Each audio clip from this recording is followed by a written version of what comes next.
Hello everyone, welcome to Civil Staff and warm welcome to my class. I hope you are doing well.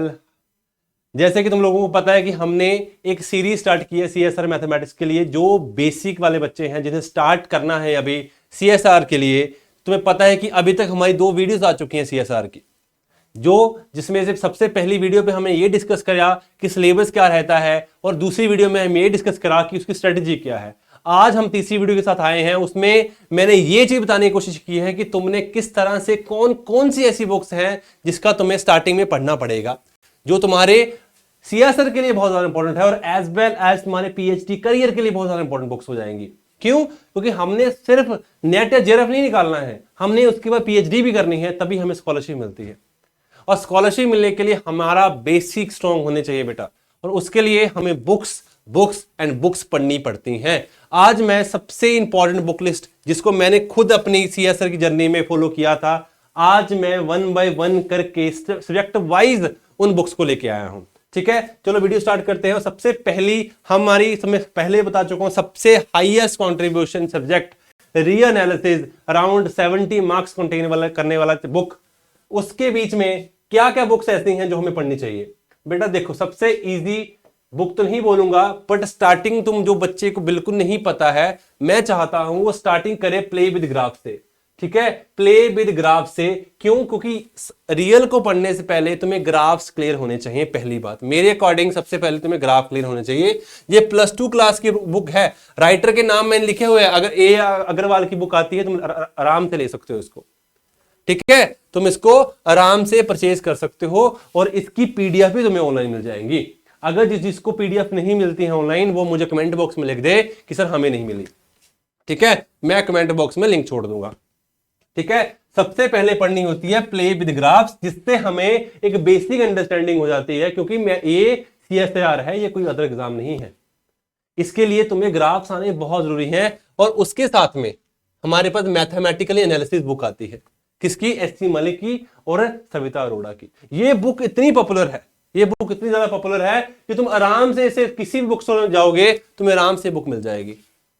ठीक है, इसकी PDF मिलना थोड़ा मुश्किल हो जाता है बेटा, बट फिर भी इस बुक को अगर तुम परचेज कर लोगे, तुम्हारी ये तुम समझ लो कि जिस तरह से हम पैसे को बचा बचा के रखते हैं, बुक से हमारे लिए वही हिस्सा है।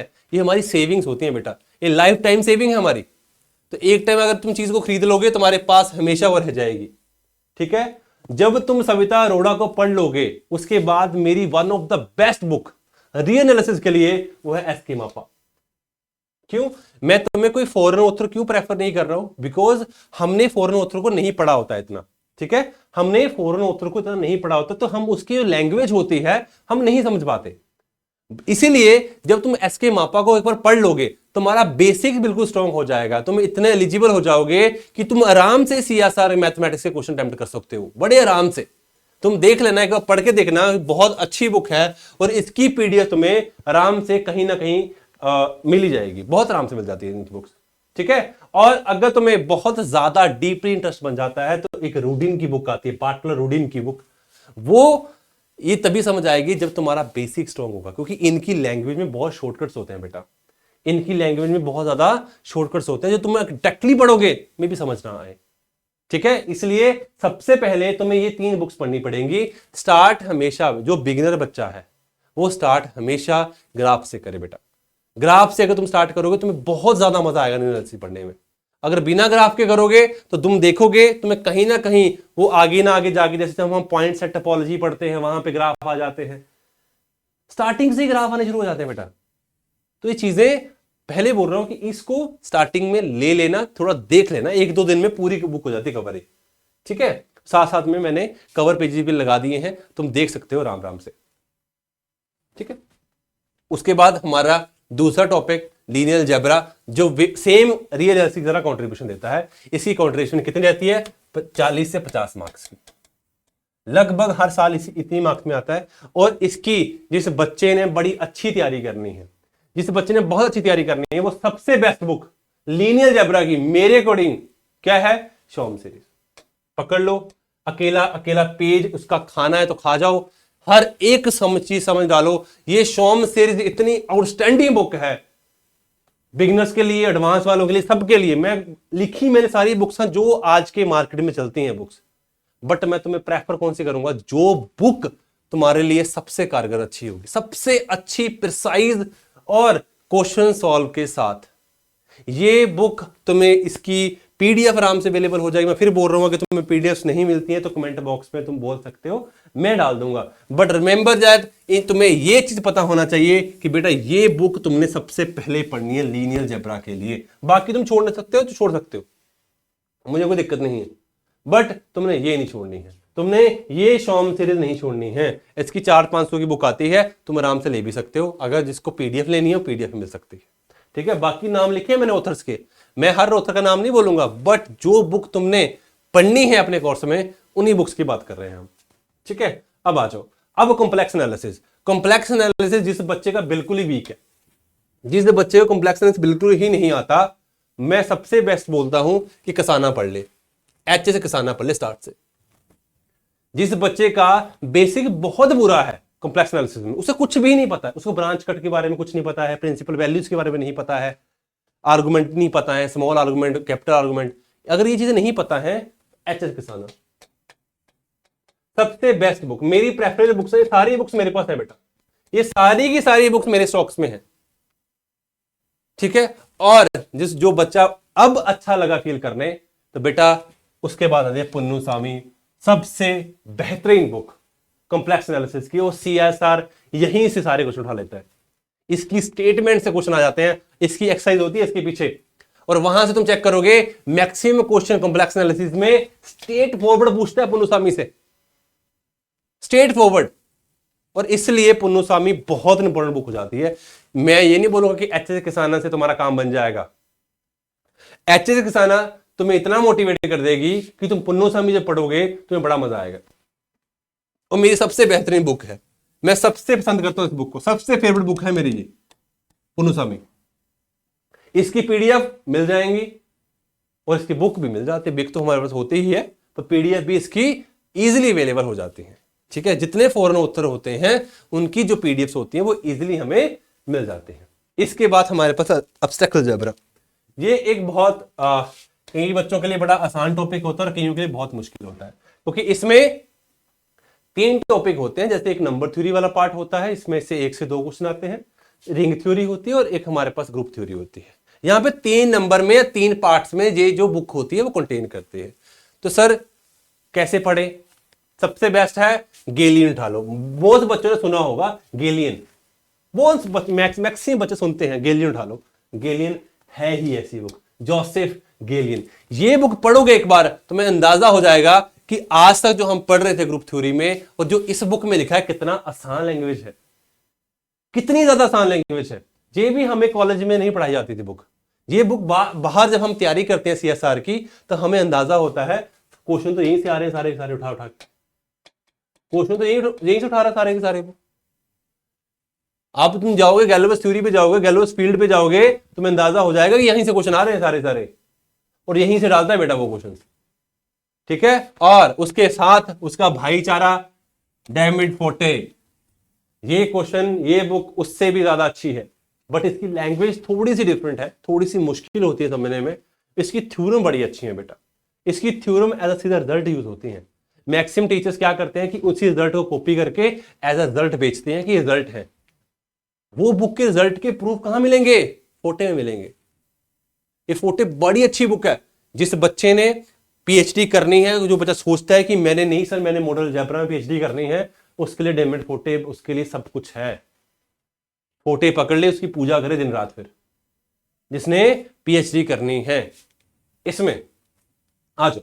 उसके बाद हमारे पास जो सेक्शन शुरू हो जाता है, अप्लाइड सेक्शन शुरू हो जाता है। अप्लाइड में क्या क्या पढ़ना है? अगर तुम मेरी बात सुनना चाहते हो, अगर मेरी बात को मानना चाहते हो, मैं तुम्हें सिंपल एक बात बोलूंगा कि एक बुक पकड़ लो, तुम्हारा ओडी भी हो जाएगा, तुम्हारी पीडी भी हो जाएगी।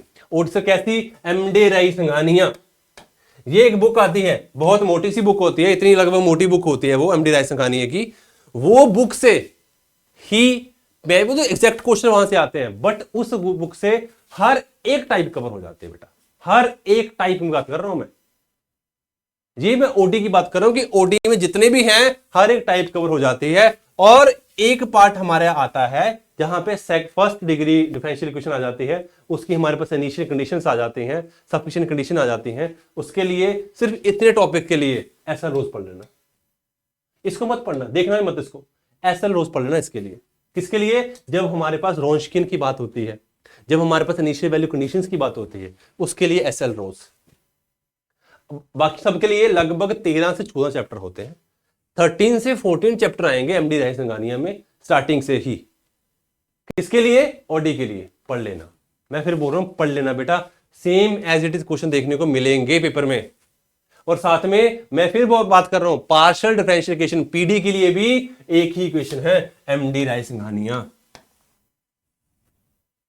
ठीक है, और एक बुक, ये भी बुक अच्छी है टी अमरनाथ की। ठीक है, ये बुक पढ़ना चाहते हो तो पढ़ सकते हो, तुम्हारी खुद की इच्छा है, बट मैं तुम्हें एमडी रायसिंघानिया ही बोलूंगा कि एमडी रायसिंघानिया पढ़ो और कॉलेज की वो बुक्स पढ़ो जो तुम्हें कॉलेज में लगी हुई थी। ठीक है, क्योंकि एमडी रायसिंघानिया में सिर्फ एक पार्ट मिसिंग होता है, आई थिंक वेव इक्वेशन वाला। वेव इक्वेशन, हीट इक्वेशन इतनी अच्छे से नहीं गिवन है, और वेव, हीट और लप्लास बोल रहा हूं, लप्लास देखो फंबल हो गया मेरा ही है, लप्लास इक्वेशंस। ठीक है, ये वाले जो 3 वर्ड्स हैं, ये 3 इक्वेशंस है, यहां से नहीं मिलेंगे, ये तुम्हें अनदर पढ़नी पड़ेंगी फिर। ठीक है, इसके लिए टी अमरनाथ पढ़ सकते हो तुम। आ जाओ, जब हम टपोलॉजी की बात करते हैं, मैक्सिमम बच्चे टपोलॉजी में कंफर्टेबल नहीं होते हैं। क्यों? क्योंकि टपोलॉजी की अपने आप में लैंग्वेज है। टपोलॉजी को मैं अपने आप में एक अनदर सब्जेक्ट समझता हूं, जो रीएनालिसिस का ही पार्ट है, जो हमें कॉलेजेस में या स्कूल्स में तो क्या है, कॉलेजेस में या पोस्ट ग्रेजुएशन में हम उतने अच्छे से नहीं पढ़ते हैं। मोस्ट प्रोबेबली टपोलॉजी हमें पोस्ट ग्रेजुएशन में पढ़ाई जाती है, और हम इतने कंफर्टेबल नहीं होते इस बुक्स में। ठीक है, और मेरे अकॉर्डिंग अगर तुम स्टार्टिंग पढ़ना चाहते हो, स्टार्टिंग से जो कंफर्टेबल है कि यार मुझे टपोलॉजी में पढ़ना है, टपोलॉजी में पीएचडी करनी है, तो उनके लिए मुनकरेज सबसे अच्छी बुक। और जो मेरे जैसा है, जिसने बिल्कुल टपोलॉजी में हाथ इसका इतना स्ट्रांग नहीं है, उसके लिए कुमार सिंह पढ़ के देख लेना, बड़ी अच्छी बुक, बिल्कुल नॉर्मल लैंग्वेज, इजीली अंडरस्टैंडेबल, हर चीज के प्रूफ कुमार सिंह में मिल जाएंगे। हाँ, जो अच्छा है पहले से टपोलॉजी में, उसके लिए बुक है। ठीक है, ये बुक्स में तुम्हें क्यों प्रेफर करवा रहा हूं बेटा, एक बार इन बुक्स को तुम्हें पढ़ना पड़ेगा सीएसआर के लिए। सीएसआर कोई बच्चों का खेल थोड़ा ना यार, तुम अगर सीएस को समझ लो कि हम नोट्स उठा लेंगे, कहीं नोट्स पकड़ लेंगे, बेटा आगे पीएचडी भी तो करनी है, वो कौन करवाएगा नोट्स आके? बुक्स पढ़ने की तुम्हें आदत ही छूट जाएगी। मटेरियल पे ध्यान देना है, बिल्कुल वो हम भी प्रोवाइड करवाएंगे मटेरियल तो, बट मेन फोकस क्या है, बुक्स भी पढ़नी है हमने साथ में। बुक्स को पढ़ना बहुत ही ज्यादा जरूरी है बेटा। ठीक है, बिना बुक्स के नहीं बात बनेगी। अब हमारे पास कुछ छोटे मोटे टॉपिक जैसे इंटीग्रल इक्वेशंस, उसके लिए भी एक अलग से बुक आती है एमडी रायसिंघानिया की। ठीक है, वो लिखी हुई मैंने वहां पे। इसके लिए हमारे पास बहुत लगभग 7 से 8 चैप्टर ही पढ़ने पड़ते हैं और हमारा काम हो जाता है। और इतने भी नहीं पढ़ने पड़ते हैं, उनमें से भी कुछ इंपॉर्टेंट होते हैं, वो जब हम लेक्चर स्टार्ट करेंगे तो मैं धीरे धीरे तुम हर एक चीज बता दूंगा कि कहां से क्या पढ़ना है क्या नहीं पढ़ना है। ठीक है जी, अब आ जाओ कैलकुलस ऑफ वेरिएशन। ठीक है, इस बुक को मैं प्रेफर नहीं करवाऊंगा, क्योंकि ये बुक में सिर्फ 2 से 3 क्वेश्चन आते हैं हमें, और इसके लिए सिर्फ एक ही इक्वेशन चलती है, वो ही पूरे सिलेबस में कंटिन्यू होती है। उसके लिए 4-5 केसेस बनते हैं, वो इस बुक में अच्छे से मेंशन किया है। तुम एक बार इस बुक को पढ़ना अच्छे से आराम से, अगर जिसको इंटरेस्टेड है, और नहीं तो जब मेरे लेक्चर स्टार्ट होंगे कैलकुलस ऑफ वेरिएशंस के, तो मैं कभी भी कैलकुलेशन वेरिएशन का क्वेश्चन कभी नहीं फंसेगा बेटा, कभी भी सीओबी से क्वेश्चन कभी नहीं फंस सकता। ठीक है, ध्यान देना इन चीजों को। अब हमारे पास एक बुक आती है न्यूमेरिकल एनालिसिस की, क्योंकि न्यूमेरिकल एनालिसिस में आजकल क्वेश्चन देखे जा रहे हैं, कन्वर्जेंसी पे क्वेश्चन देखे जा रहे हैं, डाइवर्जेंसी पे क्वेश्चन देखे जा रहे हैं, गॉस सीडल मेथड पे, ठीक है, गो जैकोबी पे क्वेश्चन देखे जा रहे हैं, आर के सेकंड ऑर्डर, आर के फोर्थ ऑर्डर पे क्वेश्चन देखे जा रहे हैं, यूलर पे क्वेश्चन देखे जा रहे हैं। आजकल जो है न्यूमेरिकल एनालिसिस को बड़ी अच्छी नजर से देखा जा रहा है। पहले तो 1-2 क्वेश्चन से ही बात बन जाती थी, आजकल इसके 3 क्वेश्चन आ जा रहे हैं, 2 क्वेश्चन तो आ जा रहे हैं 4 नंबर में, मतलब 4 लगभग 9 के आसपास, और 1 क्वेश्चन 3 नंबर में फंस जाता है। ठीक है, लगभग 46 से 47 नंबर पे आता है ये क्वेश्चन। तो ध्यान देना इस क्वेश्चन में, ये इंपॉर्टेंट बुक हो जाती है। अब शास्त्री जी हैं हमारे, ठीक है, इसको एक बार पढ़ लेना, और इसमें हर एक टॉपिक को ब्रीफली बताया गया है, ब्रीफली बताया गया है। आजकल वो टाइम गया कि स्ट्रेट फॉरवर्डली क्वेश्चन आ रहे हैं यूलर मेथड पे, नहीं आ रहे।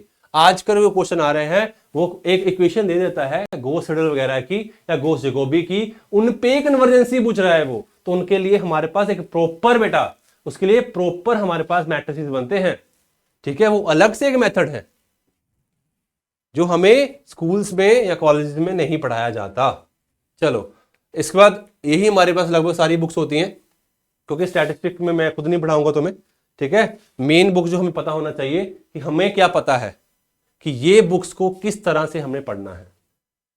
मैं ज्यादा बुक्स प्रेफर नहीं कर रहा हूं, ये बहुत लिमिटेड बुक्स है बेटा, इतनी बुक्स पढ़ोगे तुम्हारा काम बन जाएगा, ठीक है। आराम से देखना और तुम एक बार पढ़ के देखो तुम्हें कितना मजा आएगा जब तुम मेरी थ्योरी क्लासेस लगाओगे। प्लीज इस बुक्स को पढ़ना पहले, और फिर जब तुम मेरी थ्योरी क्लासेस लगाओगे तुम्हें बहुत ही ज्यादा मजा आएगा, ठीक है। आई होप आपने बहुत एंजॉय किया इस लेक्चर को। चलो अपना ध्यान रखो, bye bye guys, take care.